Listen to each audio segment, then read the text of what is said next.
Hey, hi, hello. It's the LaSala Show.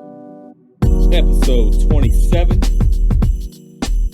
February 3rd, 2021. My guest tonight is Mr. Danny Devillier.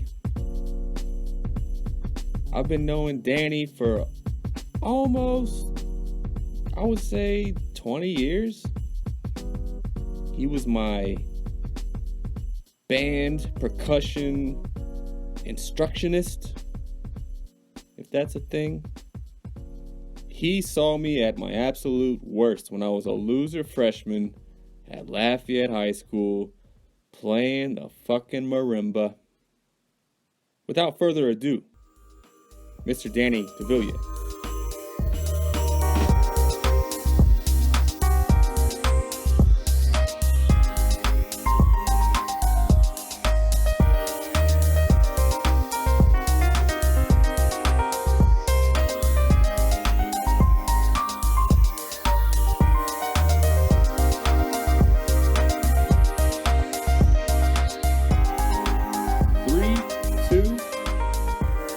We're back to the LaSala Show. My guest tonight, this evening, yesterday morning, is Danny Devillier. How say you, sir? Wait. Can we do that again? Okay. Wait, are you editing this? No. Doesn't matter. I throw it at the wall, see what sticks, sir. All right, do it again. Ready? And we're back with the LaSala Show. My guest tonight, last night, this morning, and tomorrow morning, is Mr. Danny Devillier.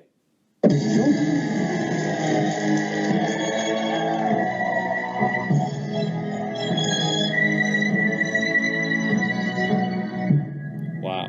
I mean, what an entrance. I didn't expect you to wear your thong for the interview, but you know it's already audio, right? I got a thong in my heart. How you doing, sir? I'm good, man. I'm very, very, very, very, very good.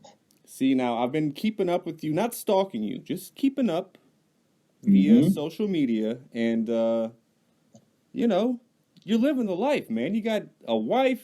You got 2 beautiful kids. What the hell's going on? I thought you were a sex symbol. I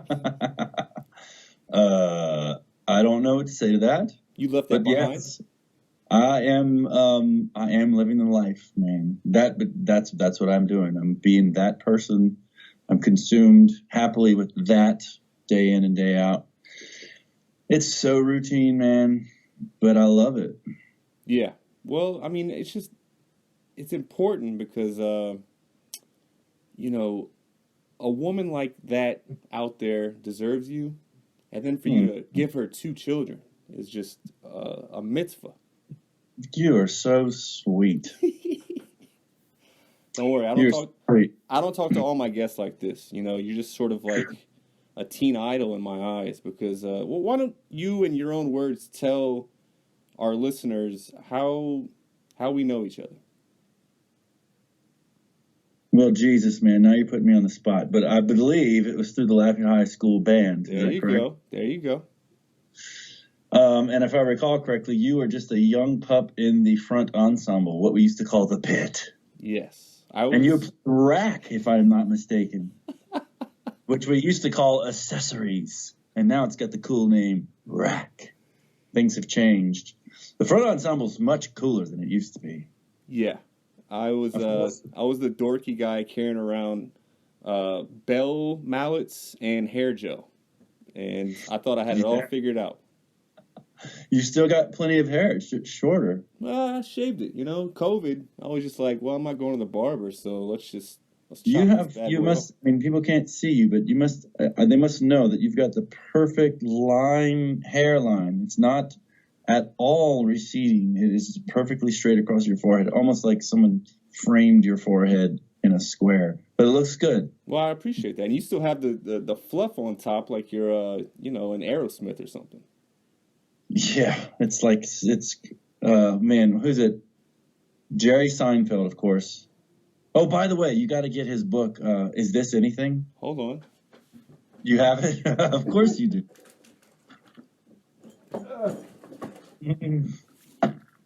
Damn, of course. Yes. There's some good nighttime reading. Yeah. You know what me and my wife do? We practice our stand-up skills and we recite them to one another. Okay, so let's try it out here. Ladies and gentlemen, welcome to the stage, Mr. Dan Devillier. Good job. Yes. Oh, that was. Wait, I don't have the book in front of me. I can't. No. Just okay. So, what was the last episode of Seinfeld you saw, and will I be able to guess it by you just giving me one line from it? Okay. Oh man, let me see. I hate there to be any dead air. Now I feel pressure. No. Edit it in post. It was. Okay, I'll give you a line.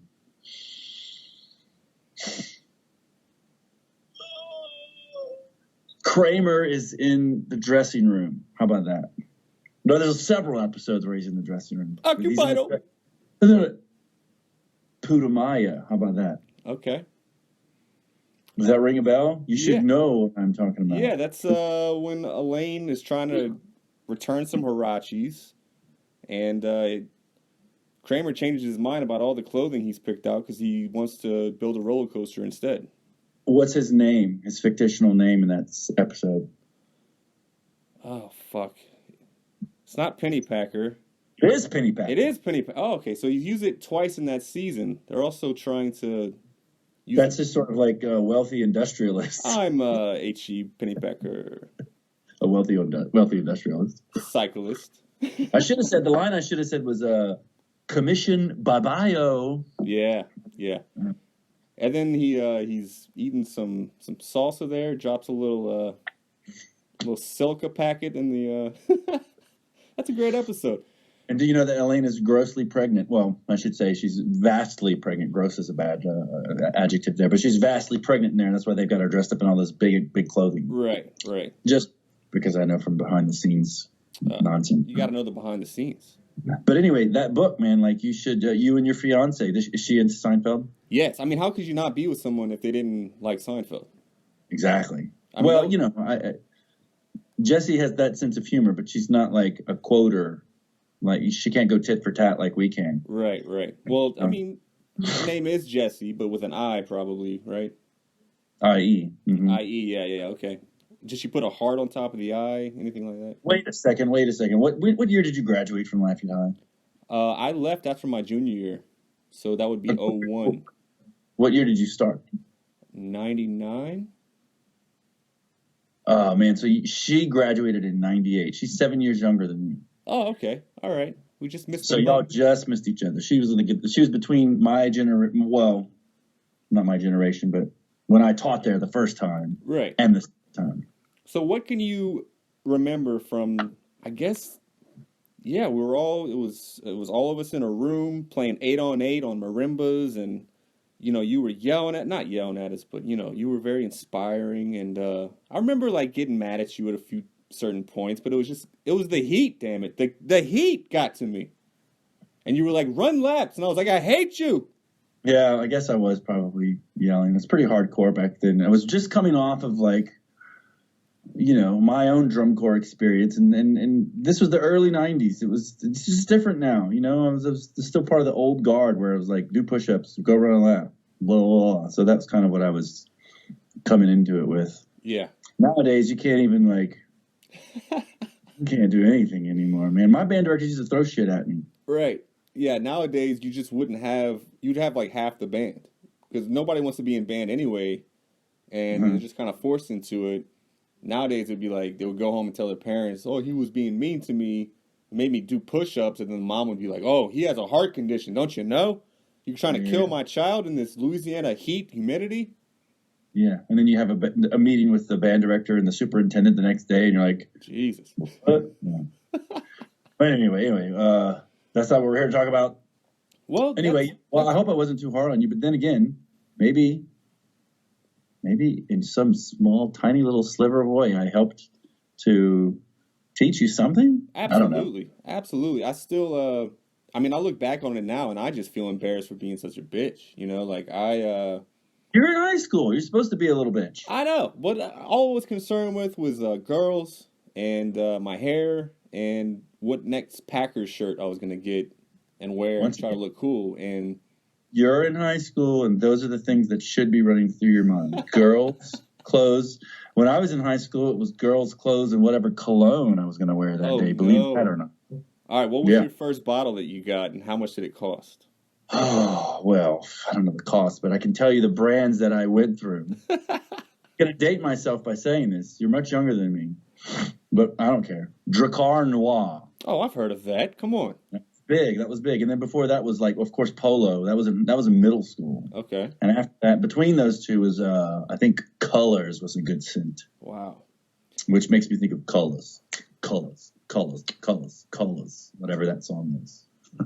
Were you guilty of putting on too much, or were you taught at an early age of how to apply it?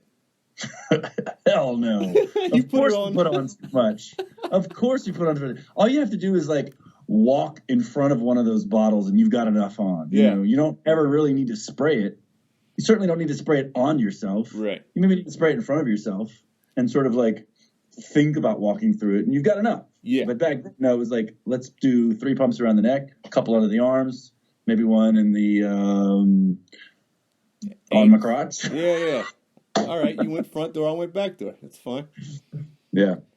It is funny though. It's a scent, as if that would make up for anything else that you're lacking. But he smells good, so he's good to go. You know, like what was our feeble mind hooked up to that we thought that was the answer? Your mind was hooked up to your penis, I'm afraid, and then you were just trying to make something happen there. And I think whatever means necessary. I wore some pretty awful clothing back then to try to look good. But everybody did. I mean, you know, it's just what you do when you're in high school. You're like you just try to keep up with the trends, and you say, wow, oh, that guy's got some Jabot jeans. I got to have that little tag on my zipper.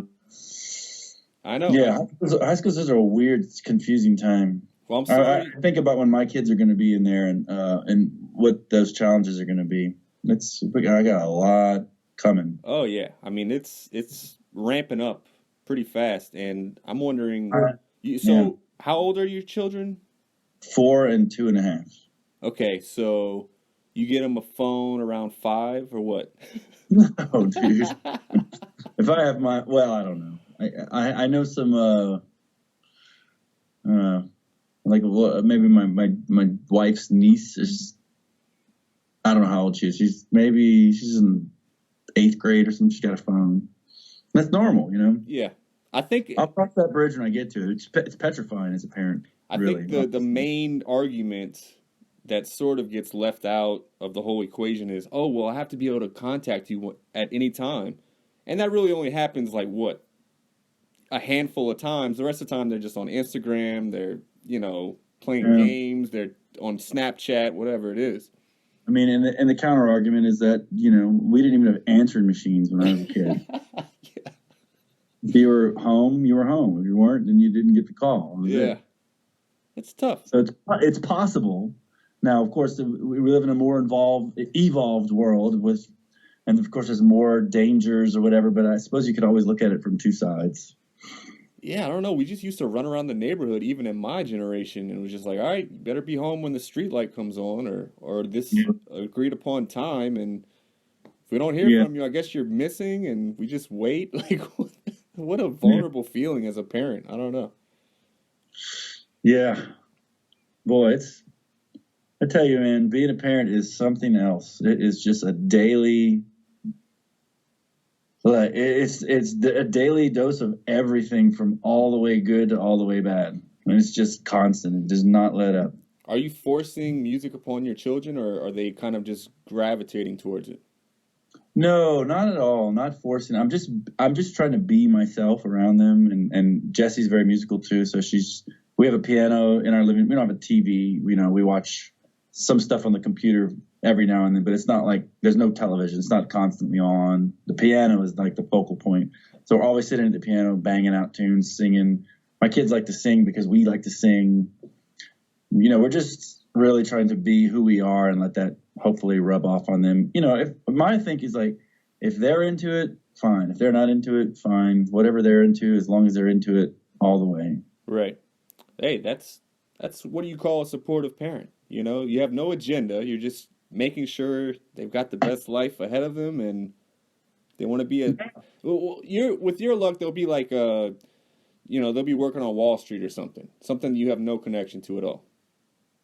As long as it's making them happy, that's fine. And if they're working on Wall Street and making a lot of money, then they can help support me when my can get old. It's fine. All right, so you met Jessie. I saw this on Facebook, and it blew my mind that you were so honest. I mean, you met her at what show? What, did you see that like recently? Yeah, you met her at a show, and y'all got matching tattoos that night, but y'all were both seeing other people? No. You're a dirty dog. That's part of the story. No, dude, the real story is that I knew her for like almost 20 years before that. Like we've been friends for that long. We just went to a show. That was our first like date. Okay. Actually, it wasn't our first date. We met in 1998. She was fresh out of high school, and I was like just starting graduate school, and we were like doing one of those UL percussion ensemble concerts. I was playing African drums and she was dancing. Oh boy. Hanging out after the whole rehearsal thing. We met that way, and we dated for like a month. And then we just decided, I probably decided, I don't really want to do this. But instead of like just going our separate ways and never talking again, we like stayed friends since that time. So I've been her, and not just friends, but very, very good friends. And at the close to the end there, like around 2013, 14, 15, when, we got engaged in 2015. And we started dating like 6 months before that. But she's one of those girls like, well, she's not one of those girls. She's the girl that was always my preferred, like hands down, hanging out to any guy or any girl or whatever girl I was dating was like, she's going to have to be okay with me being friends with Jessie. Ah, interesting. Most of the time it was like I would be on the phone with Jessie griping about whatever stupid relationship I was in. And it was just like, man, she's this magnet. I'm always going back to her. So finally we were just like, what? She was in the same boat. Like, what are we doing? Like, why are we not just together? And it was just like, duh. And really it was just that, And so I think of that moment, that Lucius concert at Gasa Gasa in New Orleans. It was a great concert. We spent the whole day together, and we actually had, I don't even know if I should go there, but we had dinner at this restaurant on Frenchmen Street. Dinner, huh? Dinner, okay. It was a very romantic Italian dinner, and it was a great restaurant, but it happens to be the same restaurant that I proposed to a girl like 10 years earlier when I was living in New Orleans. But that's a whole nother ball. That's another story that we don't get. It didn't last, obviously. But yes, at that restaurant is where, and so we had a good laugh about it because we sat at the same friggin' table. Oh no! I was like, dude, we were sitting at this table. I did it right there. I got him down on one knee right there, and just cutting up and laughing about it. We look out across the street. We're like, hey man, there's tattoos. Let's go get some tattoos. And it was just like bam, bam, bam. Within 15 minutes, we both had these little Gemini matching tattoos on our forearms. And then we went to this show, and it was like so awesome. It was just it was like the best date you could ever possibly have. But I had someone that I was seeing, and she had someone that she was seeing, and I think that's funny. Yeah. And then, 6 months later, we were engaged to be married. 3 months later, she's pregnant, and here we are. It just, it's like it just waiting. The gate was waiting to open, and once it did, it all just kind of unfolded. That's beautiful. And been together for 5 years, 2 kids. It's awesome. Well, not to backtrack too much, but at one point you were dating a girl who I had a little crush on, and then I couldn't even be mad because I knew she was dating the great Danny Devillier. So I had to put my sword down, So yeah, she was probably much younger than me. Yeah, a little more towards my age, I would say. Yeah. But she's happy now, and I'm happy now, and you're happy now. So there we go. Yeah, it all works out. I'm sorry, brother. In hindsight, I apologize. No, there's nothing to be apologizing for. I was a dirty dog back then. It doesn't matter. None of it matters. All right, so you've forgotten. You still asked me to be on your show. Yeah, I had to confront you. I'm confronting all my demons from my past. No, I'm joking. You boo. I've got the no. That was an ooh. Sorry, that's not a boo. That's an ooh. Oh. I have the sound effects here, by the way. I know. I need to have you like as my my permanent sound effects guy for all the people I interview. I mean, I gotta say, this is that kind of talk radio drives me up the wall when you get the guy making fart sounds in the background. But it's pretty fun. I'm having a blast. It's funny when you do it ironically. Thank you very much. Appreciate it. Sorry, that was completely out of context. Are you a Grammy-winning musician?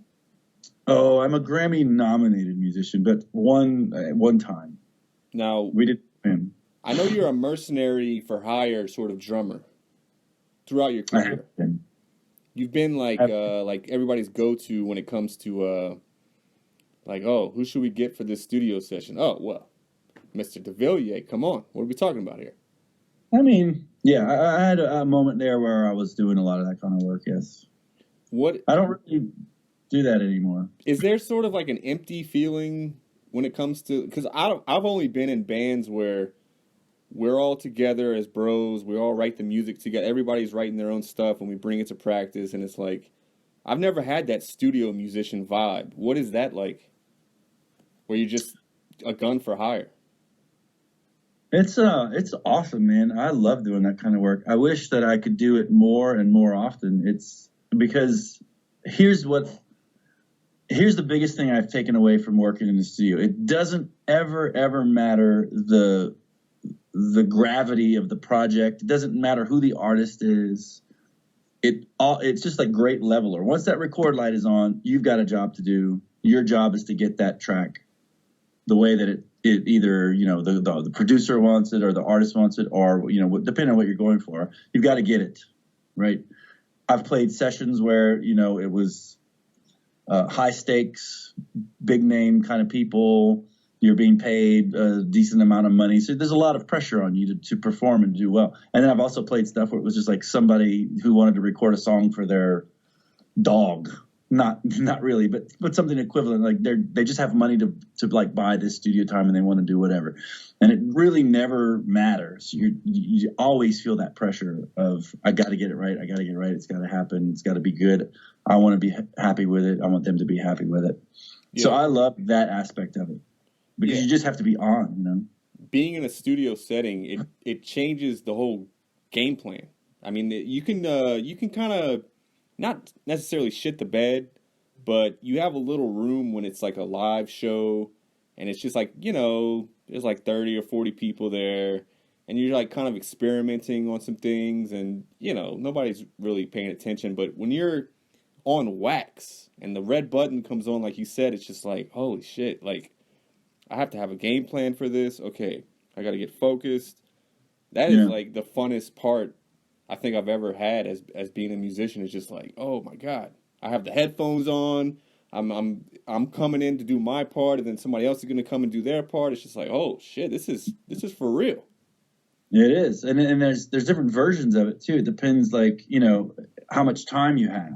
If you've got like a whole day, or if you got 2 days, and you've got some room, that can be a lot of fun too because you've got like.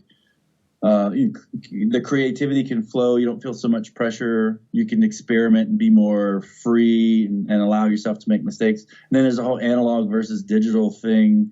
Is there the ability to, splice stuff together, to do multiple takes, to punch in? Right. That stuff is not so easy when you're, back in the day when you were running tape. It was like you had to have a skilled engineer who could like, boom, do all that stuff. And, so you just didn't do it as much. Yeah. Then there's the whole thing is like, am I isolated from the band? Is the band in the room with me? Because if like the bass player screws up, like, everybody's got to go back and start over. So sometimes your success is contingent upon like other people's success. And you can get a little frustrated if it's like take 5 and you're like, damn, come on, man. Like, I don't know how many more I got in me. Yeah, I'm like, nailed that last one. What are we doing here? Yeah. God damn it. I played my best solo. I don't even remember it. What the hell fuck. You need to get Doug Belote on your show if you haven't had him already. Are you friends with Doug? Is he a drummer as well?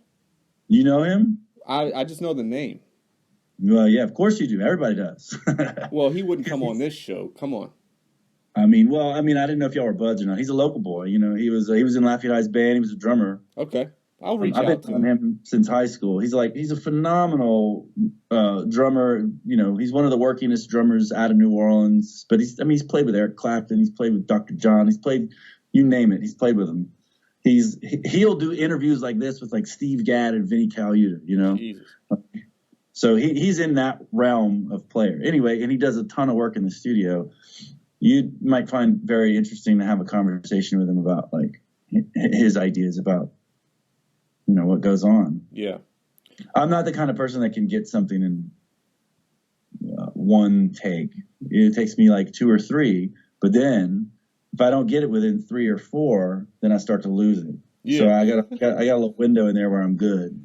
Yeah. It's tough, man. It's a balancing act, and you have to be around the right people, I think, because I've done it both ways where it's sort of like I don't feel comfortable right now, and also like whenever people give me suggestions, well, this was also like 10 years ago, so I don't know how I would do now, but you know, when you're in the moment and people are like throwing shit at you, then you have too much in your head and you're trying to do too much, and it's just like, well, this is what I always do whenever we play this way, so I'm just gonna do it, and I don't know, it just gets muddled, and then you hear the final recording, you're like, God, I hated all of that. I hate that whole song, and I used to love that song, but all I can hear is my stupid part. See, but everything you're saying is everything I love and hate about the whole process of recording, because it's so, you know, it's really revealing about a lot of aspects of your personality. You know, can you listen to this track back without focusing on yourself? Right. Can you hear it as a whole, even though you know that on that second snare hit on the second bar of blah, blah, blah, you're like, it's going to get you every time. Can you tune that out and kind of like be like, well, what does the overall picture sound like? Which is basically what you're going for, right? You're not going for your performance. You're going for your performance in the context of the song. Right. I think only when I'm like I've had like a hit off the spleef, that's when I focus in on my own part. And I don't even really smoke weed that much anymore, but if I do listen back to something, it's like I'm just zeroed in, like, oh my God, I can't believe I played that. Oh God, what was I thinking? But then you listen to it just regularly, and it's just like nobody fucking notices that shit. What are we talking about? Well, you have to do that and then listen, and then everything sounds good. I guess so. I mean, look, okay, so you've probably forgotten more music than I'll ever know. So I want you to... Are you saying I'm old? No, I'm saying you've been in this game for a long time, and I've taken a big break from it. So, but I want to get your... you can say a word, a sentence, or go off on a rant. But I have 4 bands that I want to present to you. First off, Steely Dan. Yeah. What's my reaction to Steely Dan? Yeah. I'm not a mega fan, but I'm a fan of the people in the band.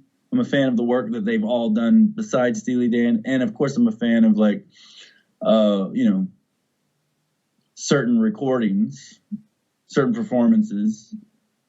I mean, I'm a fan of a lot of aspects of Steely Dan. What do you hate about them? Or what is your least favorite? Because they're white? Honestly, I think there's like, what's that song? Green what? Green Earrings. Green Earrings. I was going to say Green Acres. But a song like Green Earrings, when I was a kid, that would be on the radio as I'm driving to school with my mom. And so I have a weird association. Like, I didn't really want to be going to school. That's not really the music that I wanted to be hearing. There's a little bit of like weird 70s nostalgia, but not in a good way. Yeah. You know, but I listen back to that music now and I hear it in a different way and I appreciate it more. But at the time when I was a kid, I was like, I don't want to hear this. Yeah. Because it was on my mom's radio going to school. Yeah. That's how it was with the Beatles. Like, I hated the Beatles when I was a kid. And then, like, I became obsessed with them when I was, like, in college. You know? It was just like it was like I was hearing a whole different CD. Like, why weren't they playing these songs? And they probably were, you know? But Yeah. It's just the association. But technically, like the chords that they play, is No, that yeah. is that cheesy or is it insanely progressive and I mean, it depends on your taste. I think it's brilliant. Like that's. I mean, people don't write chord progressions like that now. People don't write modulations. People don't write. I don't know. I mean, I guess in a certain genre they don't. right? That like a pop rock kind of genre, it was like this. It was sort of like a fusion rock. It was kind of jazzy rock. They obviously had the jazz chops and knowledge, pull that stuff up. But some of those chord progressions are just awesome. Yeah. And you got Steve Gadd and Bernard Purdy on the drums and playing these grooves that you can't beat that stuff, man. There's their live album. They went on tour maybe like, I forget when it was, Alive in America, Steely Dan Alive in America. It's Dennis Chambers on drums but splitting with Peter Erskine. It's like the two of those guys kind of alternating on tracks. Man, like Babylon Sisters on that recording is the choir that sings, the backup singers that sing is just so good. Yeah. And horns, there's this like horn riff at the end. That's good stuff, man. That's one band I wouldn't mind being a studio musician in. I would just play like the fucking cowbell or something in the background, but good Lord. I saw them at the Beacon Theater in New York, and he had like 5 beautiful black ladies just right by him, just surrounding him, singing all the fucking Peg, it will come back to you. It's like it's like damn, like oh my god, it was awesome. Just hearing you sing Peg, that makes me want to hear that song. That's good stuff. It's good stuff. All right, next band. Parliament. Oh man. Okay, so now I'm gonna go to my funk rant. See, how much time do we have here? Until your kids come knocking. No, they're out. My wife just sent me a text. They're out. Oh, okay. We got all night, brother. If anybody out there finds this remotely interesting, okay. Well, God bless you. Parliament. I love Bootsy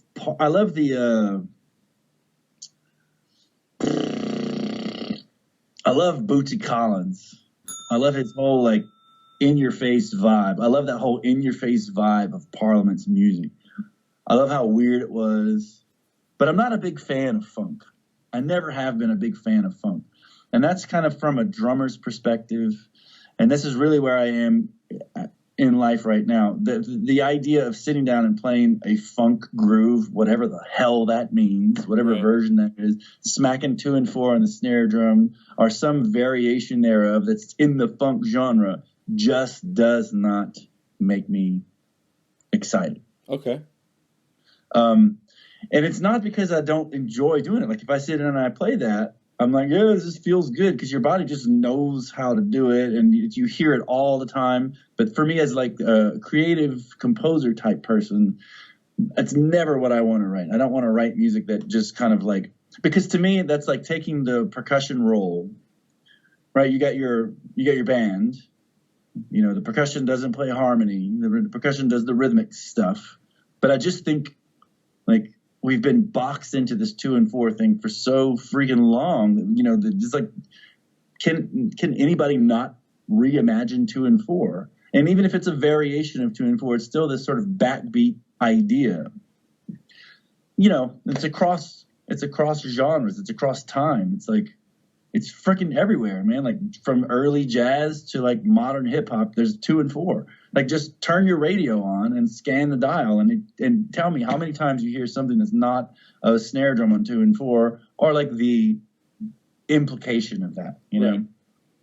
And I want to hear music that's more like kind of orchestrally thought out, where they treat the percussion as an independent voice that can do, because the drums can do tons of stuff, Yeah. Like if you were a percussionist in a percussion ensemble, or if you were a percussionist in an orchestra and you just happen to have a kick drum, snare drum, hi-hat, like that kind of thought. Do you know what I mean? Yeah, because you've always been very, like you said, orchestral in the way that you play the drums. Like you use like every drum or cymbal as if it's like a palette in your painting, and That may be the best compliment someone's ever given me, because my man is Manu Katché. Manu Katché is I was turned on to him when he was playing with Peter Gabriel in the 80s, and then of course with Sting after that, and everything else he's done, he's just my hero. And if you watch an interview, I just watched an interview with him with Dom Famulero, whatever that guy is. It's great. Dom has got some great interviews on YouTube with all kinds of drummers. But his interview with Manu Katché, Manu says the same thing. He's like, I studied percussion in the conservatory, and I learned classical stuff. The grip that he uses is a timpani grip. And so, I mean, he's my hero. So I'm glad to know that maybe some of that has rubbed off in my own stuff. Oh, yeah. And even with your students, I'm sure you don't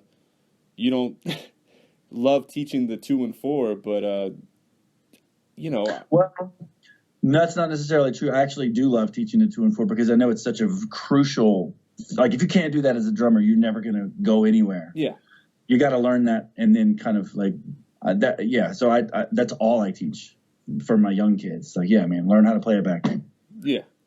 Well, and all the variations and independence and whatnot. So back to Parliament, you're off on it just because of the 2 and 4. But you're still down with Bootsy. No. Well, I'm not off on it. I do like it. It's not going to be something that I'm going to go turn on. Exactly. To. It's not something that if someone said, "Do you want to be in a band like this?" I'm probably gonna be like, "Eh." But if it's playing, my head's gonna move. Yeah. If I've had a few drinks, I might even move a shoulder or two. Mm-hmm. Or if it's like a jam or something, I'm gonna have a lot of fun playing that kind of thing. But it's just not like my go-to, like funk genre in general. I mean, I love James Brown, I love Sly, I like all that stuff, but it's just not the front of my train. Right. Well, I think in high school it was so important that we were so concerned with being band nerds, or at least I know some of us were, and just to hear horns and sort of like a funky bass line. It just like made us feel like we were sort of rock and roll and sort of cool because, listen to all this shit. And it's just, like you said, 2 and 4, but it made it sound cool and in a way that we could digest it so that we felt, all right, we're not just doing this stupid marching band stuff and playing whatever the man wants us to play. Like we can break off and get high and play this psychedelic stuff or whatever. I mean, and people flip out. They love that, man. They absolutely love it. And there's a reason that it works. There's a reason that it's been around for so long because it makes you move. It's like primal. And then, yes. And so the flip side of my argument is that, like, if you could take those parameters and say, all right, this is a funk song, and then be creative within that, that's also, noteworthy, admirable, whatever. Yeah. Like, I get that too, and I appreciate that.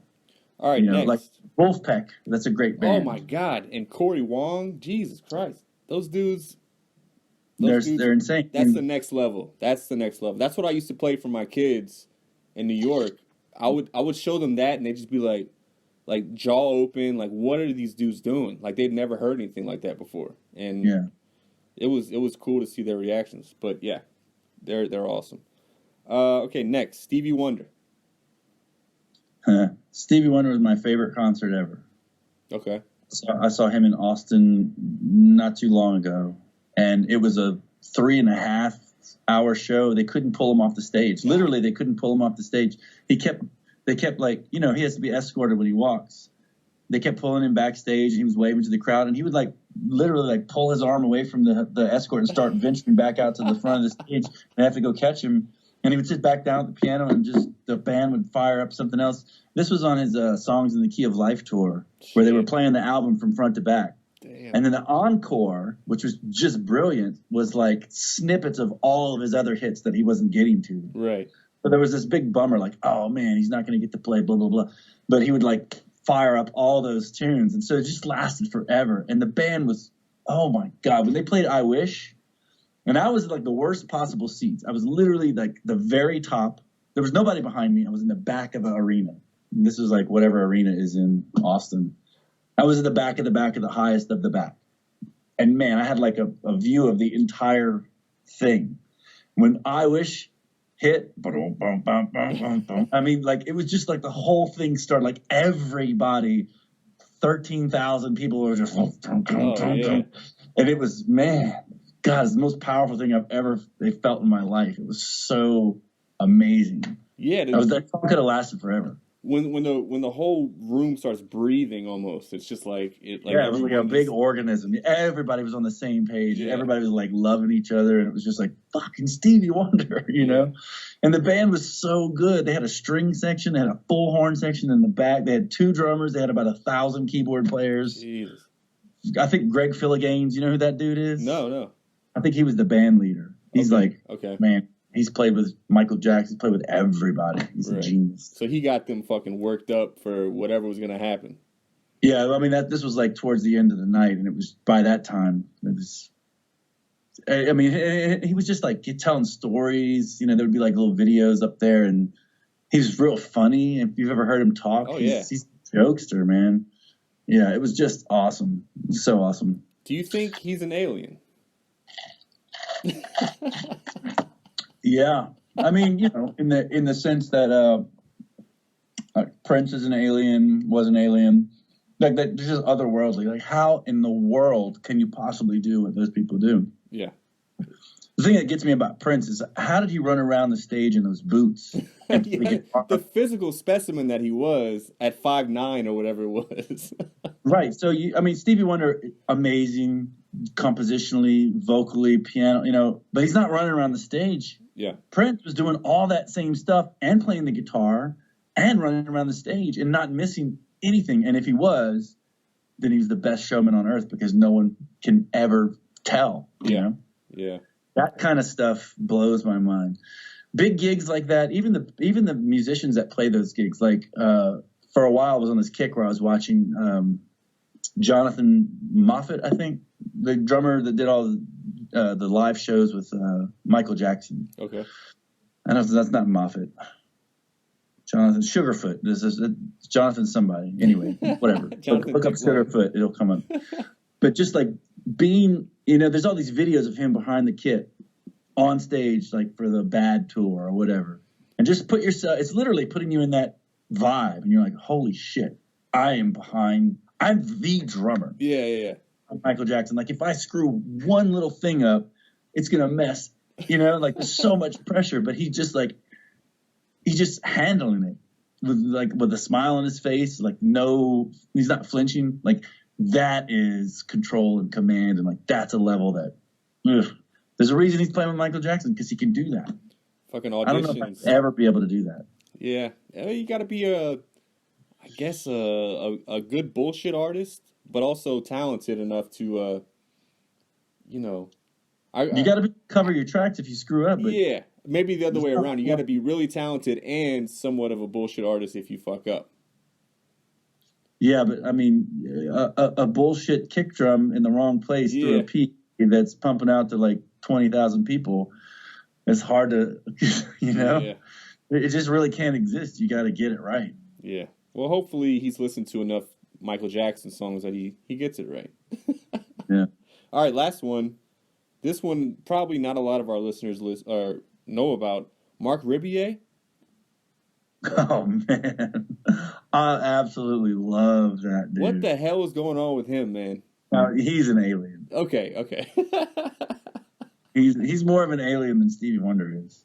Yeah. I love him, man. I can't get enough of him. Yeah, I can't turn away anytime I see one of his videos. It's enthralling. He's so like you want to like make fun of him because he's so like wacky, but also he's just banging it out. Like he's fucking in your face, and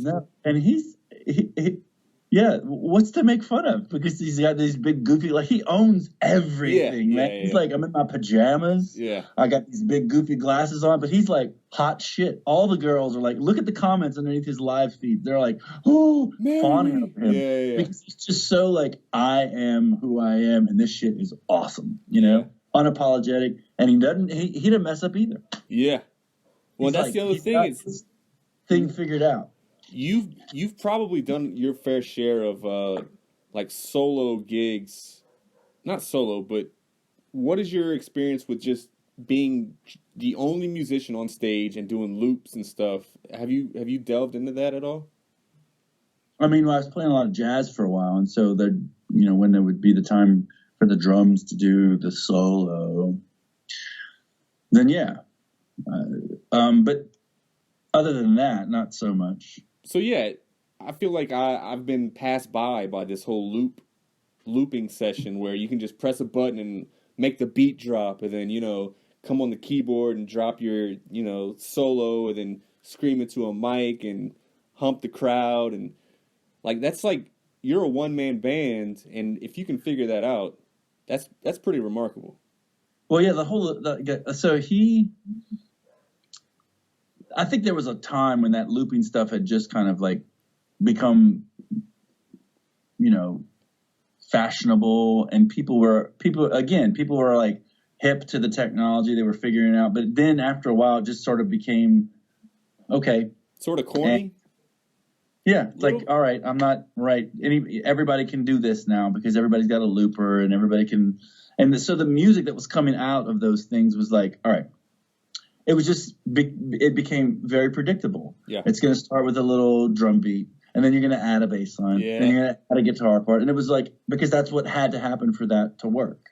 And then it's all going to cut out because you press the button, and you're going to sing something, and then you're going to put it all back in. And so it's just this sort of like cookie cutter formula after a while that was just boring.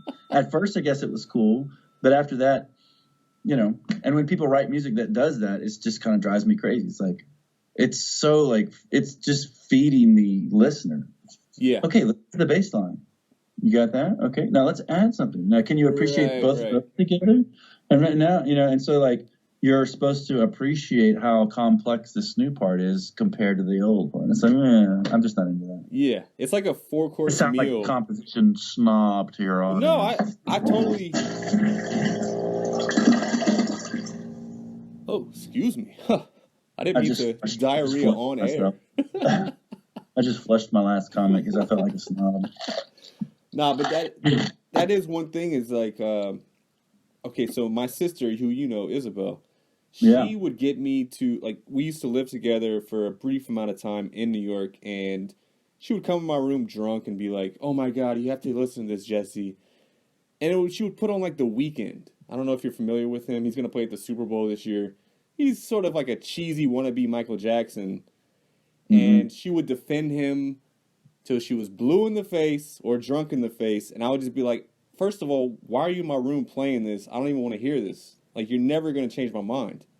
And I would think that as a musician, somewhat, or she has a musical background, she would be able to spot some of the bullshit from his music. And I'm like, he's basically just ripping off Michael Jackson, and he has, like, nice people making beats for him. But really, this is like a con job.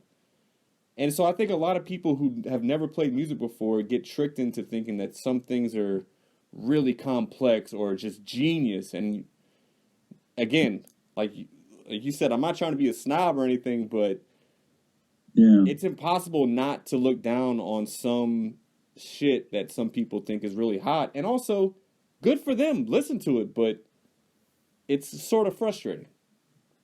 Well, yeah, I mean, so there's a bunch of different ways to look at it. I mean, you can look at it from a musician's perspective, and I think that's where you're coming from and where I'm coming from, having been around musicians and made music, and like, there's a sort of you're privy to the process, and you know that it could be so much more. From someone who doesn't know music, they're just going strictly on gut instinct and feeling, and it's like this whole visceral thing. And so they're like, well, this makes me move. This makes my head. There you go. That's why 2 and 4 is so powerful, because it always makes you do this. And so who are we? I'm just playing devil's advocate here. Who are we, the music snobs, to say whether this is genius or not, whether it's good or not, just because we don't like it or it's not challenging to our ears? Exactly. Katy Perry, look. Katy Perry. My kids both of my kids, my son and my daughter, both love Katy Perry, and they love to sing these songs. And you know what? I do too. Right. I mean, I got the eye of the time. And I hear that shit, I'm just like fist in the air. I'm like, yep. And I've heard those songs. I swear to God, dude, I've heard all her big hits at least 100 times, if not more, each, because they want to hear them all the time. We play them. So I've dissected them. I know the keyboard parts. Yeah. I know when the beat comes in. I know every little thing. And some of that shit is good. The Firework track is a really good track. It's very well crafted. Right. Somebody put some thought into that. It might be simple. It might, when you on first listen, it's not challenging. It's still not challenging, but the way that it comes in and the way that it unfolds, the different things, the choices they made, it's a fucking powerful track, man. And those people knew what they were doing. They know what they're doing, and that's one of the reasons that stuff's so, like, lucrative. Oh, yeah. And it goes to so many people. I mean, look, I'm not going to say I hate on everything that's popular. I can recognize whenever a great composition has been put forward. But whenever someone's bursting in your room and trying to tell you this is the new Michael Jackson, you kind of develop a hate for that non-Michael Jackson. Well, yeah. I mean, if she's comparing him to Michael Jackson and you happen to hold him in high regard, well, then, you'd be like, whoa, hey, there's some fighting words. Yeah, well, not as a person, just as a lyricist and performer. No. I that's what I mean. I mean, as an artist, he's the king of pop for a reason, because he's fucking awesome, Yeah. Like, can I say that on your show? I'm sorry. Oh, I haven't cussed enough? Yeah, fucking right you can. Okay, well, I also have to be careful because maybe, I don't know who's going to hear this, but I'm at the end of my old-fashioned here. All right, before you go, last question. O'clock at night. Last question. Have you figured out what happens whenever we die? Yet? Oh, God, dude. No. Wow. That was out of left field. I have not. And this is a hard one for me because, I got kids now. I was about to say, has anything changed since now you have kids? It's like, holy shit, has everything dropped on top of your head? Do I believe in God? Right. No, but I don't have an answer for them otherwise. But I am big on space. Okay. We talk about space a lot. We look at the stars. We talk about just trying to wrap your brain around that infinite idea is, for me, it's enough to chew on for the rest of my life. I don't know. I mean, what I'd like for my physical body to do when I die is to be turned into ash and buried somewhere where you can put a tree. There you go. That sounds like a good idea. You become something else. I mean, it's really what happens anyway, right? Yeah. I'm just taking the coffin out of the equation so you don't have to wait for the damn coffin to rot and just get straight to the point. And murder more trees just to bury your sorry dead ass in the ground. What the hell is that? That's the creepiest thing I've ever experienced in my life, is just funerals to begin with. It's just like so barbaric and just what a fucked out tradition that we've perpetrated on society that everyone needs to be put in a box and buried. I'm not big on that. I'm not big on wakes. I hate a wake. No, I hate it's so viewing. creepy. Yeah. I mean, the idea of like someone that loved you, being able to, one day go sit under a tree that you once were, that's pretty awesome to me. Well, yeah, they have those things that it's like pods, like you said, that you put ashes in, and it grows into, even a vine would be better than nothing. Yeah. I mean, you have to hope that tree never gets cut down. Yeah, well, they'll put a parking lot over your what would be grave, but what are you gonna do? Well, Danny Devillier, thank you so much for being on the show. What were you drinking right now? Oh, some lemonade. Okay, good. I have a little Pepsi here, so we're on the same track. Good times. Man, this was a complete. I could do this forever. I could talk to you for like 8 more hours. I think so too, and I would love to have you back on anytime that you're free. Last thing, I want to plug the music room. Is that still something that's going on even with COVID? It is. We wear masks. So the music room is my teaching studio, which you viewers can't see. But anyway, it's a decent sized room. I got 2 drum sets in here and a piano and some bass, just a bunch of toys, and it's a fun vibe in here. And definitely teaching lots of lessons. We put our masks on and we have a good time. If they want to schedule lessons, They go to Music Room or what is it? I have a website which is The Music Room Lafayette. You have to type all that as one word. Okay. .com. Wait. The Music Room Lafayette. Yeah, .com. That's right. That's my website. Nice. And that will give you like my email address, and you can go from there. There's a little thing to leave a comment if you want. But yeah. And teach some piano, teach some bass, some guitar, some drums. Can 35-year-olds sign up for this? Absolutely, man. Absolutely. All right. Anybody. I have an 8-year-old, and I have at one point I had an 80-year-old. Jesus Christ. No. Wait, I'm sorry. That was your 70-year-old. Okay. 70. All right. Well, yes. I might have to sign up and come get some lessons again. We should offer maybe a little discount. If they say they heard you on the Jesse LaSala show, they get a 10% off a month's lessons or something. I don't know. I like that. I like Whatever. that, sir.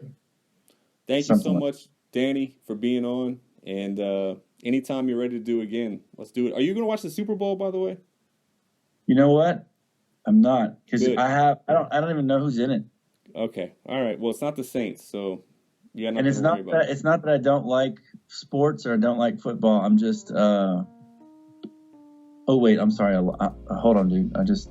Something came up on my screen like a thing, and I got distracted. Yeah, I haven't been following sports. I don't know what's going on in football. You got all that Green Bay stuff behind you. I'm sorry we can't go there. It's all right. I just had to ask one last, sports question, but I get it. I'll be crying in a corner because the Packers were one game away, and we blew it. So, once again. Well, I mean, I can understand why that hurts. Yeah. Heartbroken. All right, sir. You have a great night. Much love to you and your family. Peace. Stay safe.